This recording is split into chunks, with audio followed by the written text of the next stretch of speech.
Hi, welcome to FitTech Videos. This is video 2 of 5-year-old full body release. In video 1 we did the lower body, and in video 2 we're going to show you the upper body. Thanks to my Princess Jewel for helping us with this video.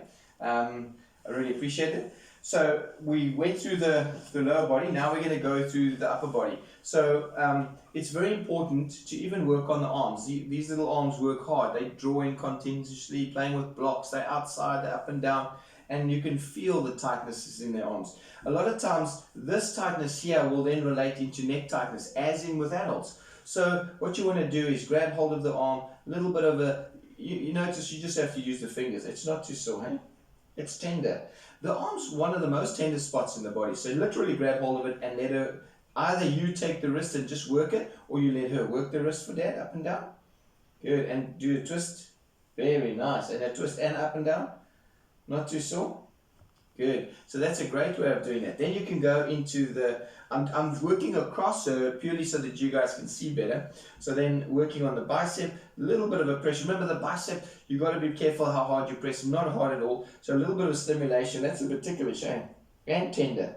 Yeah. And then just get it to, you can either work it a little bit, or you can get her. Okay, work the bicep for that, bend the arm and straighten, bend and straighten. Good, you feel that, eh? Bend and straighten, not too sore. Not too sore, eh?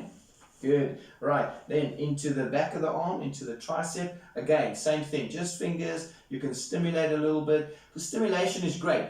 The beauty of this technique that I'm doing, and that's why I'm so happy to be able to share it with you, is that you can really, you don't have to be a qualified therapist to be able to help someone. And this is what it's about. It's just about assisting and just taking the edge off those muscles. And then people like myself as a sports therapist, there's physios and chiros, they can do the more advanced work if that's necessary. But in my opinion, if you keep your child loose by doing 2 or 3 sessions, that shouldn't take you too long per week. It's great bondage time, it's great bonding time, and it's great to just help them stay loose. And then of course, when they do have a little knee pain or a little shoulder pain, or elbow pain, often these growing pains, a lot of kids' muscles grow very quickly over a short, maybe 2 or 3 days, and then all of a sudden they develop growing pains. I've helped a lot of kids over the years with that, where they've gone everywhere and the parents are pulling their hair out because they're not sure if the child is really got pain, or if they're just saying it. Because the problem with kids is this: they'll have pain, but it won't stop them from playing. So when you see them running around playing, you think to yourself, but how can they be in pain? Because as an adult, if you've got pain, you're sitting down, you icing that thing, you're not running around doing any crazy things. But kids have a different way of dealing with pain. So when they're quiet, all of a sudden that pain is there and it's actually worse. And then 2 seconds later, they'll be out and about running. But you'll know, if they constantly complain about something, I guarantee you that it is tightness and it's a bit of growing pains. And now there's nothing much that you can do about growing pains in itself, but releasing the muscles helps to limit the amount of discomfort, because basically those nerves are just heightened because the muscles are growing quickly and there's tightness on those nerves causing a lot of issues. So it's very basic in general the way I'm speaking. I'm trying not to I don't want to make it too much of a medical thing. It's just a basic overview of what happens, and obviously it's a lot more in detail than that, but that's the way in a nutshell it is, and therefore I think it's very important to be able to help your kids. So another area that I like is the abdominals. Now, because there's no bones to push against, and the abdominals are an area that no one wants to go near because it's squishy, it's soft, you don't want to go in there and hurt them. I guarantee you're not going to. So what you do is you just stimulate both sides of the abdominals, and then, so I'm going to ask you, just lift your head for that, and relax, fantastic, and stimulate again, lift your head for that, awesome. Those abs are really cool, and lift again. This is my little gymnast, and she loves training. And this will lift again. So what I'm doing now is, this is muscle stimulation. But the beauty of what we do is muscle stimulation also, it does 2 things. It helps the brain and muscle communicate better. So when she wants to use those abdominal muscles, all of a sudden they fire better, but also it helps to release them, because when your brain and your muscle communicate better, it actually helps you to release the muscle better. So she'll be a little bit stronger, but as well as not as tight. And the abdominal muscles are probably more cause for lower back, neck issues than what people realize, because we get pulled around. So it's very important to work on these muscles. Now you can go slightly wider and work on the obliques. So just stimulating. Is that a bit ticklish?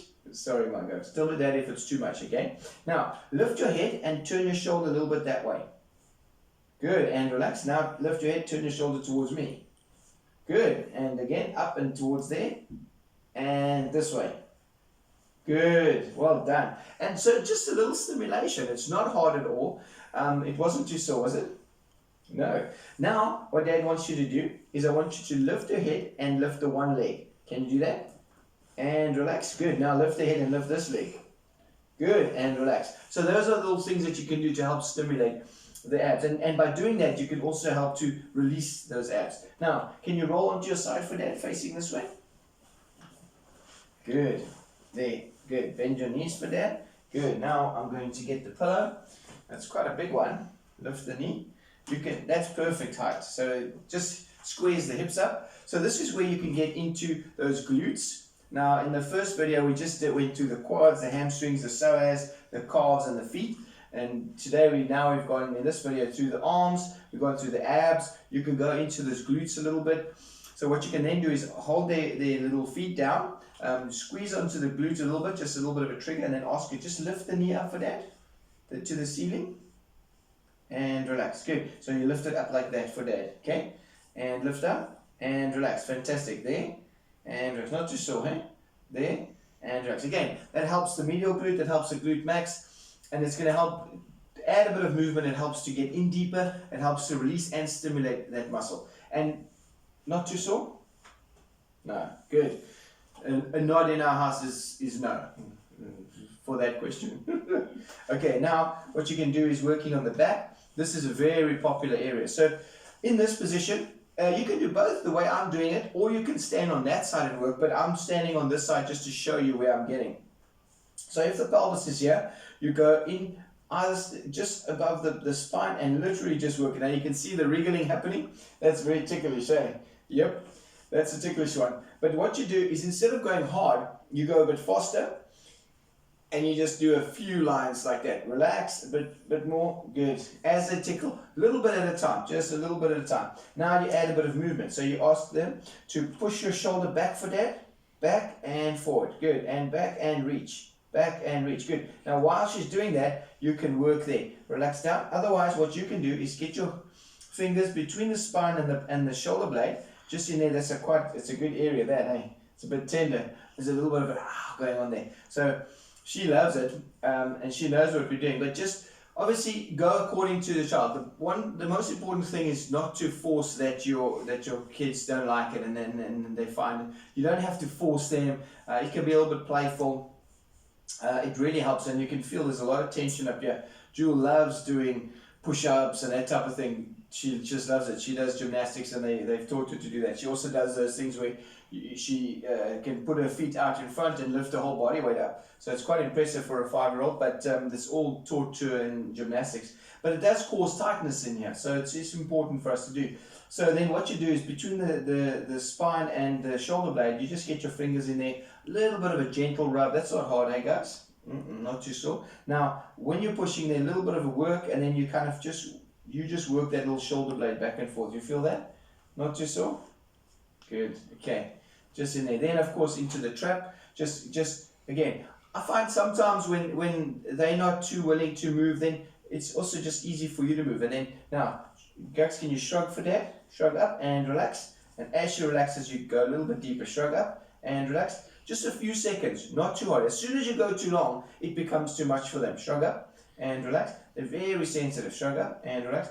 Rather than going too long, literally take 5 or so minutes to go through the whole body. I'm obviously taking longer because I'm explaining a little bit more, but 5 or 6 minutes to go through the whole body, and rather do that 2 or 3 times in the day, because every time you go back, it'll be a bit easier. And you start very slowly and then work from there. Thank you, guys. You can lie on your back again for that. onto your back. Thanks. There we go. There we go. How's that? Happy? Good. Well, that's the full body for a 5-year-old. That's the basic stuff. So later on we'll look at some more specific stuff as and when you guys send in some requests for specific issues. Thanks for watching.